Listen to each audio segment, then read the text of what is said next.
ბათუმი-ჩოლოქის მიმართულებით მომუშავე მიკროავტობუსების რაოდენობა შემცირდა, რამაც მოსახლეობის პრეტენზია გამოიწვია. ისინი აცხადებენ, რომ ავტობუსით მგზავრობა უმეტესობისთვის უფრო მოსახერხებელი და ხელმისაწვდომია.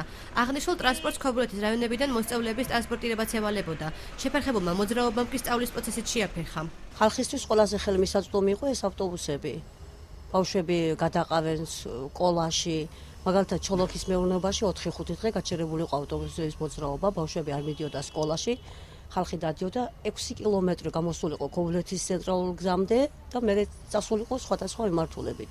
აი ამიტომ კი არ უნდა შემცირდეს, უნდა დაემატოს ავტობუსები. პრობლემას ვთქვი, რომ გზავრის საცხა მიდის, მაინც ყოველ წუთში თუ არ არის მეორე რაფები, აგი ავტობუსი მაინც იაფად დადის, ნაკლებ ფასად დადის, ჩვენი უფრო ხელმისაწვდომია. ხო, რა თქმა უნდა, ხელმისაწვდომია მაგ. თუ წუხდებით, რომ შეამცირეს.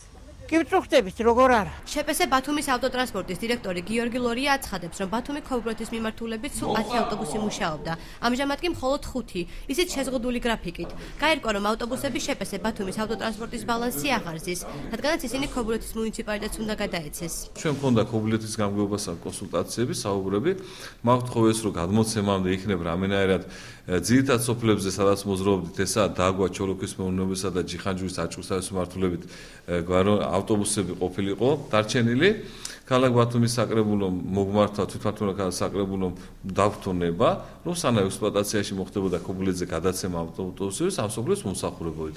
ამ სოფლებს ჩვენ დღეისათვის მომსახურებით და დღეში 8-9 რეისი სრულდება. ბათუმის მერიაში აცხადებენ, რომ ქობულეთის მუნიციპალიტეტისთვის გადასაცემი პროექტი უკვე მზადაა. თუმცა ის მხოლოდ საკუთრების დოკუმენტაციას შეიცავს და მუნიციპალიტეტს მძღოლებისათვის სამსახურის შენარჩუნების ვალდებულებას არ აკისრებს. თვითმმართველი ქალაქ ბათუმის საკრებულოს განკარგულების პროექტი ქალაქ ბათუმის მერის მიერ შესაბამისი სამსახურის მიერ ეკონომიკური პოლიტიკის სამსახურის მიერ მომზადებულია უკვე 27-ში იქნება ქალაქ ბათუმის საკრებულოს სხდომა, ეს საკითხი გავა. კადრების გადაყვანასთან დაკავშირებით. კადრების საკითხი საკრებულოს განკარგულების პროექტით არ გათვალისწინებულა. ბათუმი-ჩოლოქის ავტობუსების საკითხს საკრებულოში თვის ბოლოსგან იხილავენ.